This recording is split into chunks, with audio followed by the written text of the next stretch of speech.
오늘 제목은 여호와여 내가 알거니와입니다.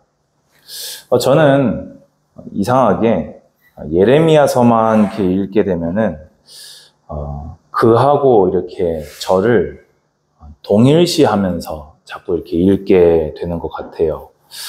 그의 부르심, 또 그가 외쳐도 돌이키지 않는 백성들, 또 예레미야도 우리와 같은 성정의 사람인지라 낙심해서 하나님께 부르짖는 그런 장면들, 하지만 믿음으로 다시 일어서는 모습들, 그럼에도 불구하고 굉장히 긴 수십 년의 사명을 끝까지 결국에는 완주를 해내는 모습들, 또 사명에 어떻게 보자면 완주를 했는데 그럼에도 불구하고 끝까지 기어코 애굽으로 도망가는 백성들을 포기하지 못하고 애굽으로 이렇게 따라 내려가서 그곳에서 죽음을 맞이하는 예레미야를 볼 때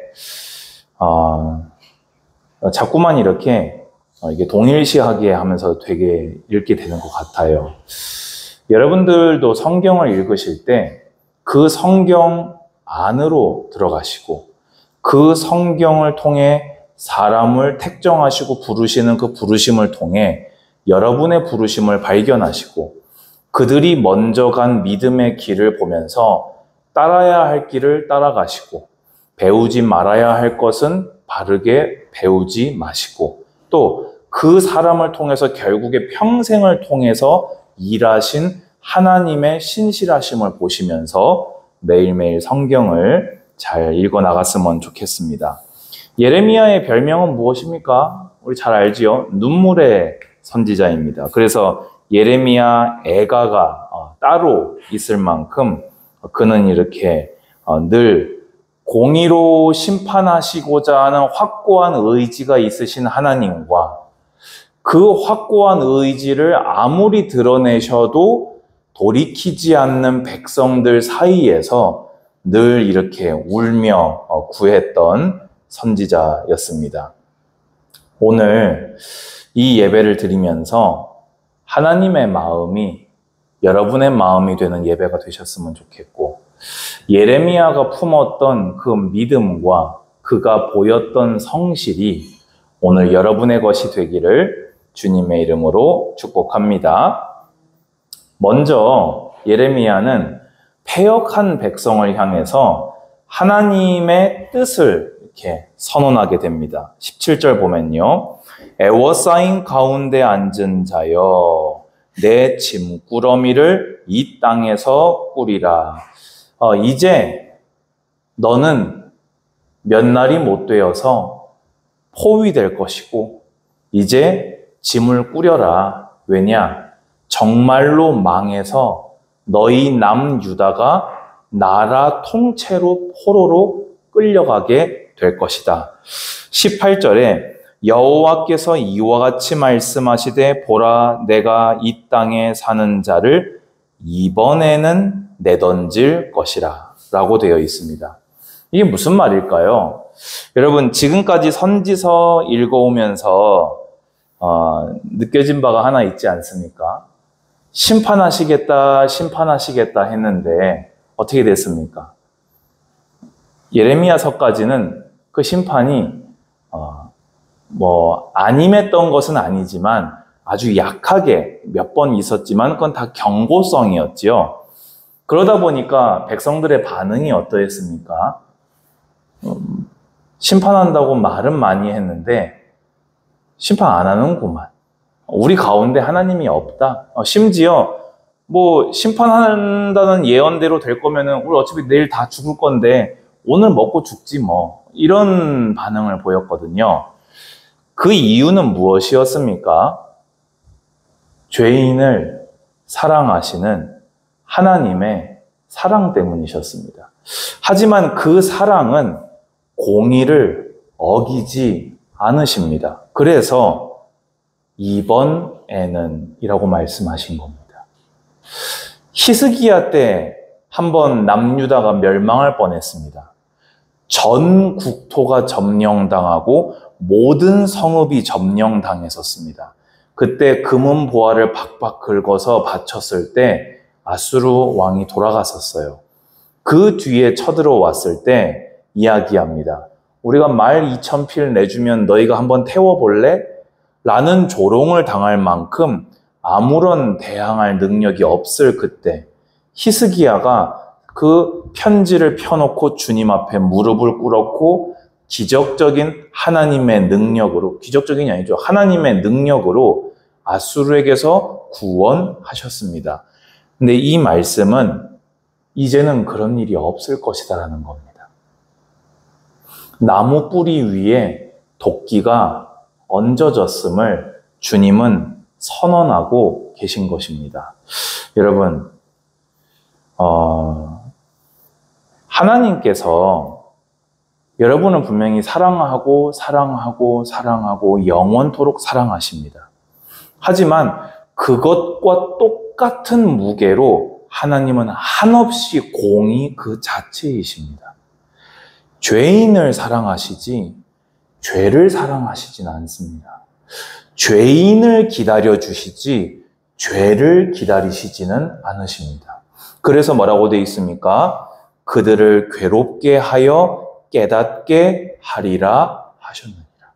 그래서 이번에는 이라는 그 공의마저도 뭐라고 되어 있습니까? 그것이 곧 사랑임을, 그리고 사랑하는 것이 곧 공의대로 하는 것임을 하나님은 분명히 하고 계십니다. 여러분, 사랑과 공의, 공의와 사랑의 하나님 앞에서 오늘 하나님께로 돌아가시고 오늘 하나님과 동행하시고 어제 잘 걸으셨다면 오늘 잘 걸어가시는 남아있는 자가 되시기를 축복합니다. 두 번째로요, 이제는 본인의 입으로 외쳤던 그 하나님의 확정적인 심판, 그리고 패역한 백성들을 자신과 동일시하면서 애가를 부르는 예레미야입니다. 19절 보세요. 슬프다 내 상처여, 내가 중상을 당하였도다. 그러나 내가 말하노라, 이는 참으로 고난이라. 내가 참아야 하리로다. 여러분, 지금 남유다에 대한 심판 선언이잖아요. 근데 지금 예레미야는 누구의 상처라고 말합니까? 내 상처라고 합니다. 누가 슬퍼해야 됩니까? 백성이 슬퍼해야 되는데 예레미야는 본인이 슬퍼합니다. 남유다가 입을 큰 중상 아닙니까? 예레미야는 자기의 중상이라고 합니다.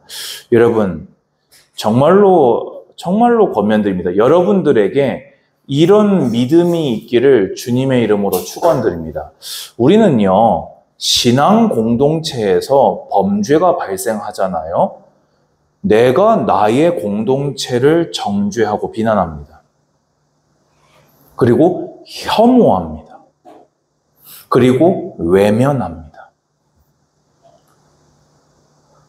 어떤 의미에서는요, 바깥에서 바라보는 것보다 더 엄정한 심판의 잣대를 대기도 합니다. 근데 여러분, 그가 여러분의 지체입니다. 누가요? 죄가요? 왜요? 그 사람하고 제가요? 왜요? 하나님이 그리하셨습니다. 예수님께서 우리를 구원하실 때 우리의 머리가 되어주셨고, 예수님께서 우리를 구원하실 때 우리 각 사람을 성령께서 하나 되게 하사 각 지체가 한 몸을 이루게 하셨습니다. 예레미야는 그래서 자신의 죄가 아니라, 물론 예레미야도 하나님 앞에 본질적인 죄인이지요. 그도 완벽하진 않았습니다. 근데 지금 하나님이 말씀하시는 그 심판의 대상이 아니었던 건 분명합니다. 그렇죠. 그런데 예레미야는요, 슬퍼했어요. 자기의 상처 때문에요. 슬퍼했어요. 자기의 중상 때문에요. 여러분, 위기를 만난 이 교회 시대에 교회를 사랑하는 한 사람 되셨으면 좋겠습니다. 사람들이 어둠으로, 죄악으로, 무정함으로, 사랑 없음으로 교회 안이 이 적막한 사막과 같이 되어가는 이 시대 속에서 한 영혼을 품고 아끼고 돌볼 수 있는 하나님과 같은 마음인 자 되시기를, 교회의 한 명의 어른이 되시기를 주님의 이름으로 권면드립니다. 그러면서 예레미야는 고백합니다. 뭐라고 합니까? 내가 참아야 하리로다. 예레미야는요, 남유다가 당할 심판이 너무나 아팠어요. 그런데요, 하나님을 인정했습니다. 이것은 피할 수 없는 일이다. 우리의 죄악으로, 아니 내 죄 때문에 벌어진 일이며 하나님의 공의로운 심판은 정당하니 인내로 이 공의의 시간 바벨론 포로 70년을 인내로 통과하며 하나님께 지금이라도 영광을 돌리자. 여러분, 우리가 내 입장에서 볼 때 하나님의 행하심이 손해가 될 때가 있습니다. 내 안녕만 두고 볼 때 하나님의 행하심이 잘 이해가 되지 않을 때 있습니다. 하지만 그럴 때 하나님 보시기에 그것이 옳다면, 하나님 말씀 앞에 그것이 맞다면 내가 참아야 하리라. 인내함으로 또 한 번 하나님께 영광 돌리는 믿음이 되시기를 바랍니다. 그러면서 동시에요, 이 노래를 굳이 백성에게 지금 들려주고 있는 거거든요. 그럼 이건 무슨 말이겠습니까? 인내하라 백성들아. 지금 임할 하나님의 공의로운 심판은 정당하니 이것이 너희의 죄로 인한 것이니 이 심판 때문에 마음이 상하여서 더 멀어져서는 아니 되며, 이 심판이 임했을 때 인내로서 회개하고 하나님께 온전히 돌아가자. 20절, 내 장막이 무너지고 나의 모든 줄이 끊어졌으며 내 자녀가 나를 떠나가고 있지 아니하니 내 장막을 세울 자와 내 휘장을 칠 자가 다시 없도다. 당시에 이 남유다에서는 유목민 생활하던 사람들이 많았거든요. 이 사람들은 가족 단위로 텐트와 휘장을 치면서 이렇게 이동을 했습니다. 여러분 혹시 이 중에서 텐트 쳐본 분이 있습니까? 남자분들은 군대에서 쳐봤나요? 혼자 쳐보라고 하면 칠 수 있을 것 같습니까? 우리 군대 텐트 치면서 욕 많이 했잖아요. 근데 그게 남유다 사람들이 지금 3000년 전에 쳤을 텐트하고 비교하면 아주 A급, S급 엄청 좋은 진보된 텐트일 거거든요. 그 당시에 휘장과 장막이 무너졌고 줄이 끊어졌을 때 누가 쳤을까요? 온 가족이 달라들어서 한 번에 그걸 쳐야 했을 겁니다. 그런데 그게 쓰러졌는데 뭐라고요? 내 자녀가 나를 떠나가고 있지 아니하니 세울 자와 칠 자가 다시 없도다. 그러니까 굉장히 우리말로 하자면 엄청나게 멘탈이 찢어지는 상황이거든요. 그런데 그거를요, 남유다 사람들이 가장 쉽게 이해할 수 있는 그들의 일상에서 벌어진 일을 예로 들어서 너희 남유다가 앞으로 당할 심판이 그렇게 엄정하고 너희 인간의 힘으로는 도무지 다시는 가망성이 없어 보일 만큼 그 심판이 두려울 것임을 말하고 있다는 것입니다. 21절에 목자들은 어리석어 여호와를 찾지 아니하므로 형통하지 못하며 그 모든 양떼는 흩어졌도다 되어 있습니다. 그런데 이 일의 원인 소재를 예레미야는 밝히고 있습니다. 누구 때문이라고요? 목자들이 어리석어서 여호와를 찾지 아니하였다 되어 있습니다. 여기서 목자는 누구를 얘기할까요? 남유다의 종교, 정치 지도자들을 의미합니다. 여러분, 지도자 한 사람의 역할은요, 그 사람을 중심으로 한 공동체의 방향을 결정짓는 그 원인 제공을 합니다. 정확하게 책임까지는 지지 않습니다. 왜냐하면요, 지도자가 그러하여도 백성은 바른 길을 가야 하는 것이 언약의 백성이거든요. 그런데 지도자가 나태하고 지도자가 하나님 보시기에 방향이 맞지 않고 하나님의 뜻과 하나님의 명령과 지도자의 자신의 개인의 영달이 반대로 가고 있다면요, 그 공동체에 어마어마한 영향을 줄 수 있는 것은 분명히 사실이라는 겁니다. 여러분, 그럼 이 지도자가 누구겠습니까? 바로 여러분들을 얘기하는 것입니다. 여러분들은 반드시 한 가정 공동체의 지도자가 될 것입니다. 여러분들은 반드시 미래의 중직자가 되어서 한 구역을, 또 한 새신자를, 한 후대를 여러분들은 책임지게 될 것입니다. 지도자 한 사람이 하나님 앞에 바르게 서지 않으면, 지도자가 바르게 하나님을 섬겨 살지 않으면 그 양떼가 다 흩어지는 일을 보게 된다는 것입니다. 저는 그래서 이 말씀을 보면서 계속해서 기도했습니다. 양떼가 혹여 따르지 아니한다 할지라도, 예레미야 보세요. 수십 년, 40년, 50년 사역을 하면서요, 예레미야의 말을 듣고 회개한 자는요, 정말 꼽아요. 그런데도요, 끝까지 예레미야는 계속해서 외칩니다. 왠지 아십니까? 그게 목자의 사명이기 때문입니다. 여러분들이 앞으로 신앙에 더 진심이 되어지고 여러분들에게 자원하는 마음이 더 생겨나면 생겨날수록 답답하고 갑갑한 상황을 더 많이 마주치게 될 것입니다. 그때 굴하지 마십시오. 예레미야의 헌신을 기억하십시오. 믿음의 선진들이 먼저 걸어갔던, 그리고 특히 우리 주님께서 걸어가신 십자가 길을 기억하시고, 나는 했는데 네가 안 들은 거다. 이것은 하나님의 사람이 품어서는 될 마음이 아니라는 것입니다.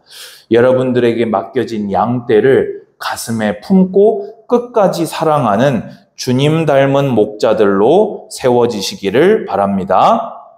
22절에 들을지어다 북방에서부터 크게 떠드는 소리가 들리니 유다 성읍들을 황폐하게 하여 승냥이의 거처가 되게 하리로다. 이제 바벨론이 내려와서 완전히 황폐해질 것임을 이렇게 슬프게 애가를 부르고 있습니다.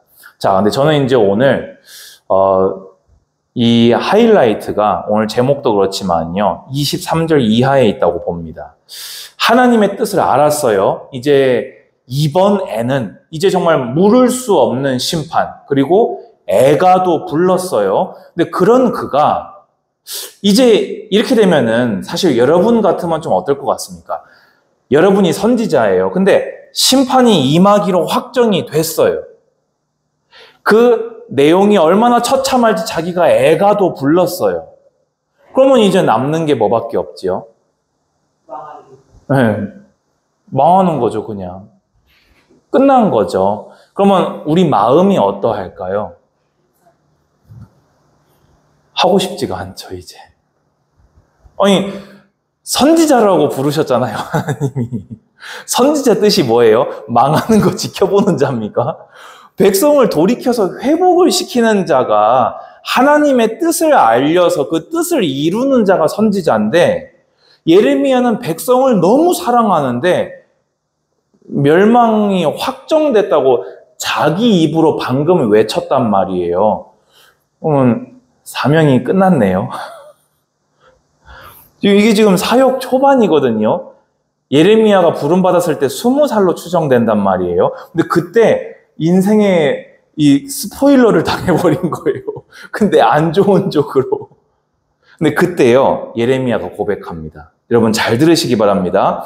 여호와여, 내가 알거니와 사람의 길이 자신에게 있지 아니하니 걸음을 지도함이 걷는 자에게 있지 아니하니이다. 아멘. 우리 잠언 전도서에서 많이 봤던 그런 지혜의 말씀이잖아요. 근데 이게 여기서 갑자기 왜 나왔죠? 어떤 학자는 이렇게 해석합니다. 이게 애굽, 아수르, 바벨론을 의지하면서 열심히 갈팡질팡 계획해 봤지만 결국에는 하나님의 뜻이 이루어져서 심판당할 남유다를 책망하는 말씀이다. 근데 저는 맥락적으로 앞, 뒤를 연결해서 해석해 보았을 때 조금 무리가 있는 해석이다. 그러면 이걸 어떻게 저는 보냐면요. 예레미야는요. 오히려 하나님의 섭리, 하나님의 심판, 하나님이 행하시는 일을 인정하는 고백인 겁니다.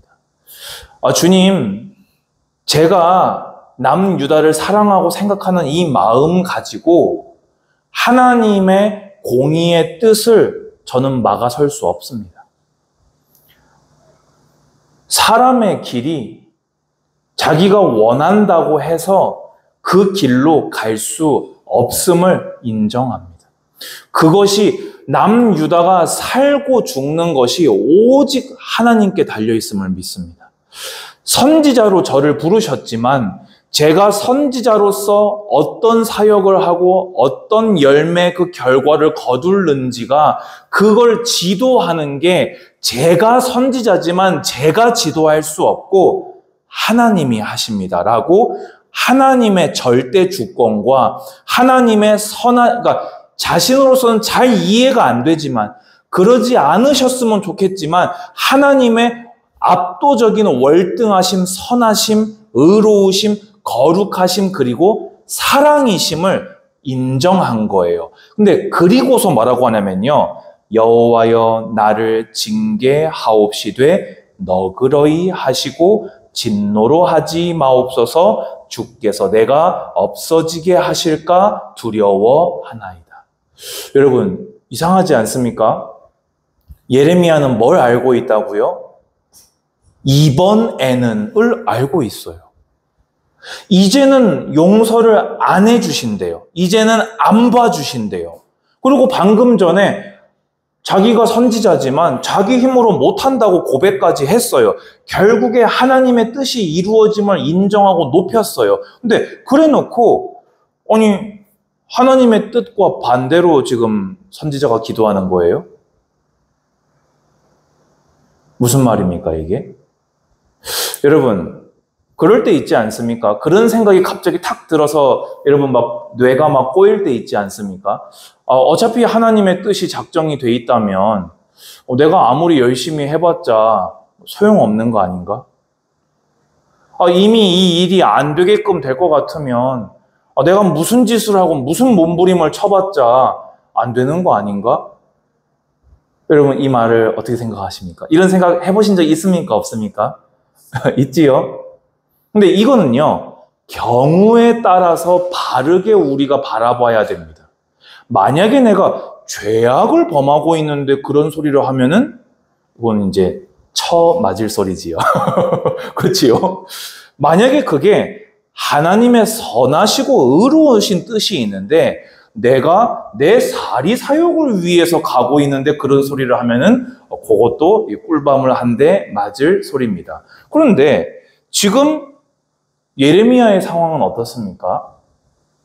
하나님의 합당하신 공의가 이루어지려고 하고 있는 그때에 그 백성을 사랑하는 마음으로 그래도 진노로 멸망을 위한 심판을 하지 마옵시고 오히려 뭐라고 돼 있습니까? 너그러이 징계를 해달라고 말하고 있습니다. 근데 보세요. 예레미야는 먼저요. 징계를 받기에는 합당하다는 걸 먼저 얘기한 겁니다.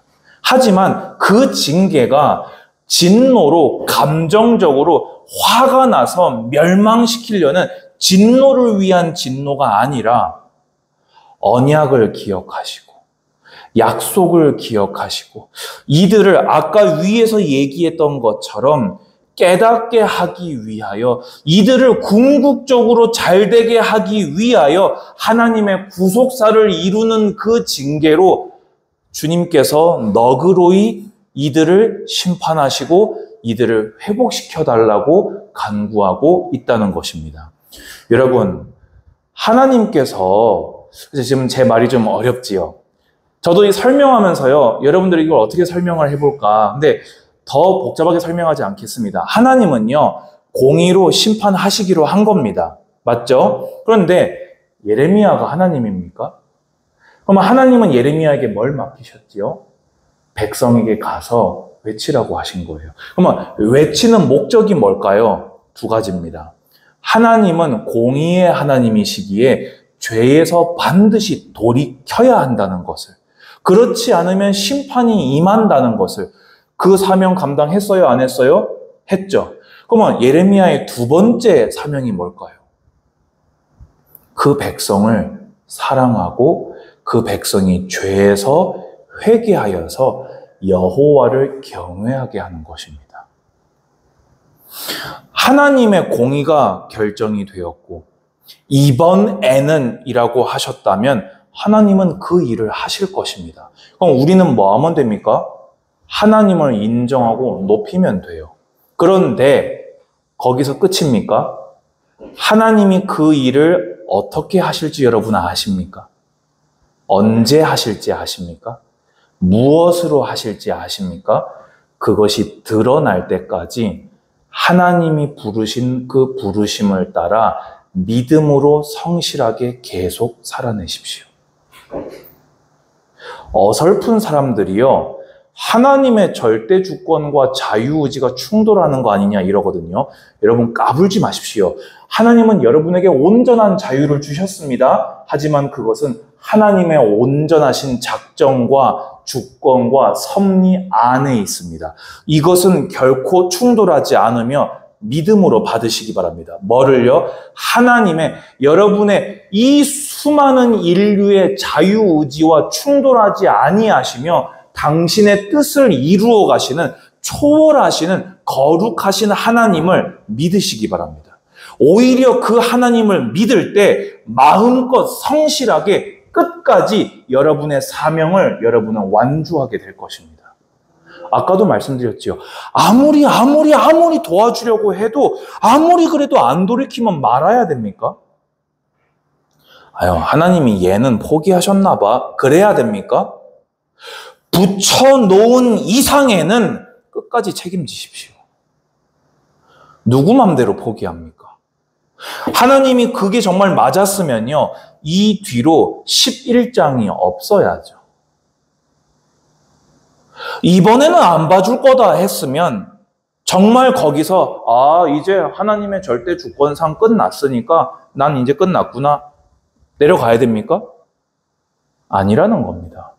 하나님이 여러분 목숨 붙여놓고 계시면 여러분에게 교회, 주님의 몸되는 공동체를 주셨다면, 여러분 앞에 전도 대상자를 앉혀 놓으셨다면, 하나님이 여러분에게 내일 아침에 또다시 말씀하신다면, 여러분이 하나님의 사람이라면 여러분은 하나님과 함께 그 길을 끝까지 가시기 바랍니다. 어설프게 괜히 헛똑똑이처럼 하는 사람들이요, 이상하게요, 자기 발을 스스로 자꾸 겁니다. 여러분, 생각을 꼬지 마십시오. 성경을 보고 하나님을 믿으십시오. 여러분, 우리 왜 그런 거 있잖아요. 이 생각과 이 생각이 성경에 동시에 있는데 이거를 동시에 한꺼번에 하면 충돌하는 거 아닙니까? 아니요. 성경에 이렇게 말씀하시면 그거 믿으시고요. 이렇게 말씀하시면 그것을 믿으시면 됩니다. 이해되십니까?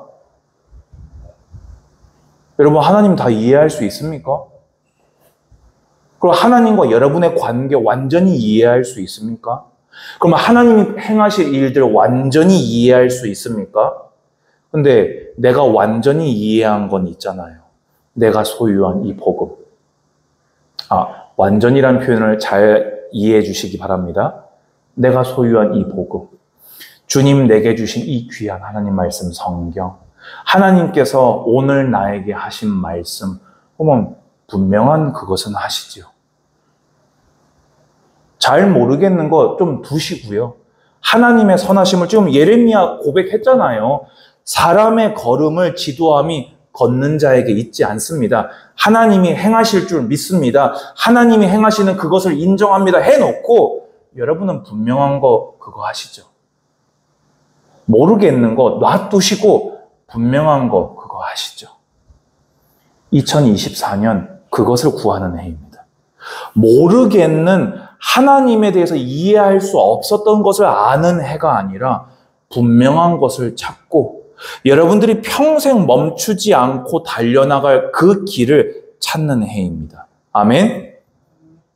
그래서 뭐라고 합니까 또? 25절 주를 알지 못하는 이방 사람들과 주의 이름으로 기도하지 않은 족속들에게 주의 분노를 부으소서. 그들은 야곱을 씹어 삼켜 멸하고 그의 거처를 황폐하게 하였나이다 하니라. 아멘. 그래서 하나님의 공의는 정당하고 그 공의의 방법이 북방에서 온 이방인이지만 언약의 백성을 짓밟은 저 원수들을 하나님 공의로 심판하옵소서라고 선지자로서 본인에게 명확한 일을 묵묵히 예레미야는 감당한 것입니다. 결론입니다. 하나님의 오래 참으심에 감사하시고 이번에는 을 만나지 않도록 매일 돌이키시기 바랍니다. 이렇게 했는데 더 하란 얘기가 아니라 이렇게 한 것을 내일 또 하시기 바랍니다. 어제까지 이렇게 왔는데 더 이렇게 하란 얘기가 아니라 어제까지 믿음으로 오셨으니 오늘 또 믿음으로 가시기 바랍니다. 말로만 하시고 안 하시네 여러분 정말 죽습니다. 차라리 죽는 게 나을 수 있습니다. 하나님의 그 공의로운 행하심은 하나님의 심판은 정말 사람이 어떻게 할 수 있는 것이 아닙니다. 말씀을 경홀히 듣지 마시고 이번 애는을 듣지 않도록 매일 하나님과 한 걸음씩만 동행하셨으면 좋겠습니다. 두 번째입니다. 여러분 정말 부탁드립니다. 남유다가 멸망할 때 그 구멍난 데를 막아설 자가 한 사람도 없었다 했습니다. 다 제 앞가림만 할 줄 알고 다 제 이익만 챙길 줄 알고 다 제 입장에서만 행했다는 이야기입니다. 신앙 공동체와 나를 동일시할 수 있는 어른이 되십시오. 목사도 애일 수 있습니다. 하지만 여러분은 어른의 길을 가십시오. 장로도 애일 수 있습니다. 권사도 애일 수 있습니다. 하지만 여러분은 오늘 어른의 길로 갈 수 있습니다. 예수 그리스도를 닮은 종이 되시기를 축복합니다. 마지막입니다. 내 뜻과 다르신 하나님의 뜻 앞에 겸손히 인정하고 높이십시오. 그리고 그 안에 최선을 다해서 성실히 믿음의 삶을 사시기 바랍니다. 이 두 가지 믿음이 다 하나님을 향한 것입니다. 이게요, 하나님의 절대주권과 인간의 자유의지는요, 지금도 신학자들이 싸우고 있는 내용이에요. 그냥 이해하려고 하지 마세요. 최소한의 지식 습득 필요하시면요, 책 한 권 읽으십시오. 정 궁금하시면요. 생각에 그 고리에 붙잡히지 마십시오. 아까 말씀드렸죠. 명백하고 분명한 거 믿고 행하기에도 우리 인생이 턱없이 짧으실 겁니다. 그러면 그것들을 해나가다 보면 하나님의 절대주권이 어떻게 임하는지도 보게 될 것이고 여러분의 자유의지에 보응하시는 하나님도 어련히 보도록 하실 겁니다. 여러분 그렇게 하나님을 못 믿으시겠습니까? 하나님이 못 믿어오십니까? 주님은 여러분 뒤에서 여러분이 넘어지지 않도록 아주 망하지 않도록 실족하지 않도록 늘 뒤에서 이렇게 여러분의 자유로움을 기다리고 계시는 분이십니다. 하나님을 신뢰하시되 성실하게 예레미야와 같이 믿음의 길을 끝까지 걸어가시는 여러분들 되셨으면 좋겠습니다. 주님 감사합니다. 성경을 보며 하나님을 알아갑니다. 성경을 보며 하나님과 교제합니다. 이들의 믿음이 어린아이에서 장성한 자요, 신앙의 공동체를 책임질 줄 아는 어른들로 자라나게 하여 주시옵소서. 예레미야와 같이 무슨 일을 만나든지 그 사명의 길을 완주하는 자들로 남게 하여 주시옵소서. 예수님의 이름으로 기도합니다. 아멘.